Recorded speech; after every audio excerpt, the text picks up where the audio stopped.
할렐루야. 오늘 6월 25일 목요일입니다.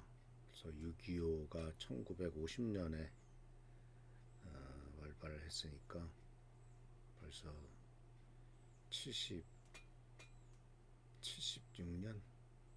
그죠? 76년이 돼가네요. 네, 76년.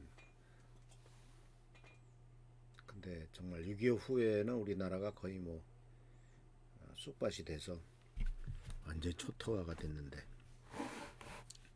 불과 70년 만에 선진국이라고 하는 이야기를 들 정도로 발달한 거 보면 참 하나님의 큰 은혜일 수밖에 없습니다. 근데 참 우리나라도 그 6.25 전쟁을 생각하면은 굉장히 고통받은 것이죠. 그죠? 35년, 36년을, 만 35년을 일본의 압제하에서 고생하다가 1945년에 해방이 됐는데, 불과 5년 뒤에는 또 수백만 명이 죽는 동족상잔의 전쟁이 벌어졌다. 참 그것에 대한 역사를 쓰고 있었던 사람들이 무슨 얘기를 했냐면은, 그 어떤 얘기를 했냐면은, 이러려고 해방됐냐라고 하는 얘기를 쓴 책을 읽어봤습니다.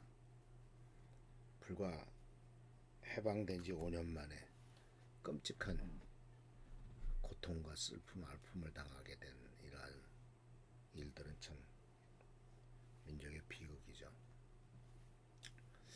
오늘 말씀은 계속 이어서 복음에 대해서, 그 거짓된 복음, 가짜 복음 또는 다른 복음에 대한 이 사도 바울의 강력한 그 경고에 이어서, 참된 복음의 사람은 무엇을 추구하느냐라고 하는 내용에 대해서 갈라디아 1장 10절 말씀에 이렇게 말합니다. 내가 지금 사람의 마음을 기쁘게 하려고 하고 있습니까? 아니면 하나님의 마음을 기쁘게 해드리려고 하고 있습니까? 아니면 사람의 환심을 사려고 하고 있습니까? 내가 아직도 사람의 환심을 사려고 하고 있다면 나는 그리스도의 종이 아닙니다. 이 복음의 사람이 추구해야 될 것이 무엇이냐 하는 것에 대한 중요한 기준을 제시하죠. 내가 사람을 좋게 하랴, 사람을 기쁘게 하랴. 이 아레스코라고 하는 말은, 헬라어인 아레스코는 기쁘게 하다라는 말인데, 신약에서 종종 인간적 안정의 추구와 연관되죠. 사람들이 기쁨을 구하는 것이었다면 그리스도의 종이 아니다라는 말로, 사람의 환심을 사려고 한다면, 이러한 선언은 굉장히 역설적이죠. 왜냐하면 종은요, 완전히 주인에게 속한 자죠. 그래서 그리스도의 종은 그리스도만을 기쁘게 할 의무가 있습니다. 그런데 사람의 인정을 구하고 사람의 환심을 살려고 하는 것은 또 다른 주인을 섬기는 겁니다. 이것은 예수께서 돈에 대한 얘기를 하면서 두 주인을 섬길 수 없다라고 하신 원리와 일치하는 것을 보게 됩니다. 근데 이 주목할 것은, 이 구절이 서론부의 긴박한 질문에 대한 응답이라는 겁니다. 왜 바울은 이렇게 강하게 다른 복음에 반대하는가? 유대주의자들의 주장이 더 많은 사람들에게 인정받는 것이 아닌가? 그런데 바울의 답은 정확합니다. 나는 사람의 인정이 아니라 하나님의 인정을 구하고 하나님을 기쁘시게 한다라고 하는 겁니다. 근데 이러한 기쁘게 한다 또는 환심을 사려고 한다라고 하는 이러한 표현 속에서 우리가 생각해야 될 것은 바로 뭐냐면, 인간은 누구나 다 다른 사람으로부터 인정받기를 원하는 인정 욕구가 있다라고 하는 거죠. 특히 가까운 사람들, 내가 아는 사람들로부터 받기를 원하는 인정 욕구. 그래서 갈라디아 1장 10절에서는 우리의 내면 치유의 맥락에서 중요하죠. 많은 사람들이 하나님보다 사람의 인정에 묶여 살아갑니다. 부모의 인정, 또 목회자의 인정, 목사님이 받고 있다. 나는 그렇기 때문에 목사님한테 칭찬을 받아야 내가 헌신된 성도다라고 생각하는 것. 공동체 인정, 교회에서 인정받고 역할이 있어야 나는 가치 있는 사람이라고 보는 것. 또 세상의 인정, 즉 세상 사회적 성공이 있어야 나의 믿음도 진짜임을 증명할 수 있다라고 하는 것. 근데 사실은 이런 인정 중에서 제일 물론 목회자 인정도 왔지만 제가 보기에는 세상에 인정받으려고 하는 것이 이게 문제가 아닌가 생각을 해요. 사회적 성공을 곧 하나님의 축복으로 여기고 동시에 그 사회적인 지위를 가지고 교회에서도 동일한 인정을 받으려고 하는 것도 그렇게 생각하는 교회와 목회자들의 태도 이건 굉장히 심각하죠. 예를 들자면 그냥 평범한 직장인이 예수 믿고 회개해서 구원받고 침례를 받은 것에 대해서 큰 교회에서 그런 사람을 간증을 시키겠습니까? 근데 어떤 검사장이 예수를 믿고 변화와서 구원받았다. 그래서 세례를 받았다. 그랬더니 그 다음 주에 바로 간증을 시키더라. 실제로 있었던 일입니다. 근데 그 사람이 굉장히 사회적으로 무리를 일으켰던 검사였거든요. 그 교회가 굉장히 비난을 당했죠.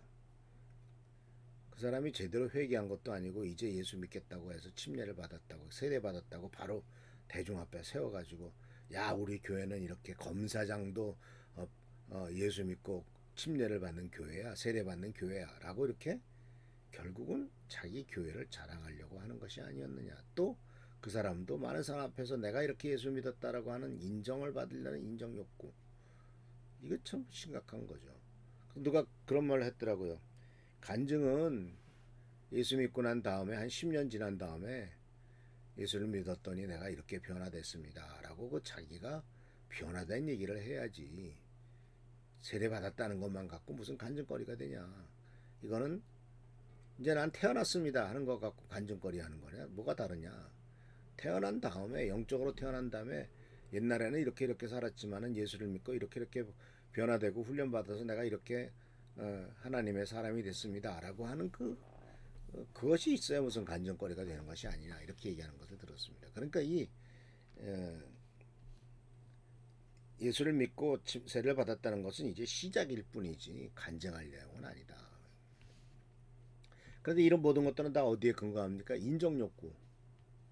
이 인정욕구가 신앙의 동기를 왜곡하죠. 기도와 봉사와 헌금과 예배 출석이 하나님 앞에 드리는 것이 아니라 사람들의 시선을 의식하는 것이 되죠. 산상수훈에서도 경계하셨잖아요. 6장 1절에 마태복음 사람에게 보이려고 그들 앞에서 너희 일을 행하지 않도록 주의하라. 그렇지 아니하면 하늘에 계신 너희 아버지께 상을 받지 못한다. 바리새인들을 보고 예수님께서 그렇게 말씀하셨죠. 그래서 복음은 우리를 인정욕구의 종에서 해방시킵니다. 하나님은 그리스도 안에서 이미 우리를 받으셨습니다. 그러므로 그리스도께서 우리를 받아 하나님께 영광을 돌리신 것 같이 너희도 서로 용납하고 받으라. 이게 로마서 15장 7절의 말씀이죠. 우리는 인정받기 위해서 사는 사람이 아니라 이미 은혜로 받아들여진 하나님의 자녀이고 그렇기 때문에 우리가 자랑할 것은 하나님의 은혜밖에 없다라고 하는 것입니다. 그래서 복음의 사람은 사람의 반응에 따라서 자신의 정체성이 흔들리지 않습니다. 칭찬을 받아도 교만하지 않고 비판을 받아도 무너지지 않습니다. 왜냐하면 하나님의 자녀들의 하나님의 백성의 또 하나님의 종의 정체성은 사람의 평가가 아니라 그리스도의 은혜 위에 있기 때문에 그렇습니다. 그래서 이것을 심리학적으로는 이렇게 말합니다. 외재적인 동기와 내재적인 동기. 그러니까 복음이 제시하는 것은 단순히 심리적인 자존감이 아니고 하나님이 그리스도 안에서 나를 무조건 받으셨다라고 하는 신학전 확신에서 나오는 정체성의 안전입니다. 그래서 갈바르트는 이렇게 표현했습니다. 하나님이 나를 사랑하신다는 것은 나의 행위나 존재의 질에 달려있지 않다. 그것은 하나님의 선택과 은혜에 달려있다. 이것이 바로 복음이 주는 자유의 기초입니다. 그래서 우리들은 스스로 물어봐야 됩니다. 나는 누구를 기쁘게 하기 위해 신앙생활하고 있는가? 나는 하나님 앞에서 자유로운가? 사람 앞에서 불안한가? 내 신앙의 동기는 은혜인가? 인정욕구인가? 나는 칭찬받을 때와 비판받을 때 동일한 정체성을 찾는가? 이것이 우리들이 알아보고 생각하고 이 말씀대로 행하는 우리 귀한 성도들 되시기를 축원합니다. 오직 복음의 은혜만이 우리를 살립니다. 기도하겠습니다. 좋으신 주님 은혜를 감사합니다. 그래서 목요일입니다. 하루하루가 참 빠르게 지나갑니다. 오늘 6.25 날 아버지 하나님의 76주년입니다. 전쟁의 끔찍한 참화 속에서 이 나라를 지키시고 보살펴 주셨으며 또 이렇게 경제적으로 여러 가지 면에서 일어나서 세계에 빛이 되게 하시는 은혜를 감사드립니다. 우리 모두가 다 하나님의 은혜 가운데 하나님의 사랑과 축복을 잊지 않도록 하시고 하나님의 도우심으로 승리하는 삶을 살아가도록 인도하옵소서. 주께 감사하고 예수 그리스도의 이름으로 축복하며 간절히 기도하옵나이다. 아멘. 오늘도 주께서 축복하시고 채워주시고 인도하신 귀한 시간 되기를 축원합니다. 할렐루야 축복합니다.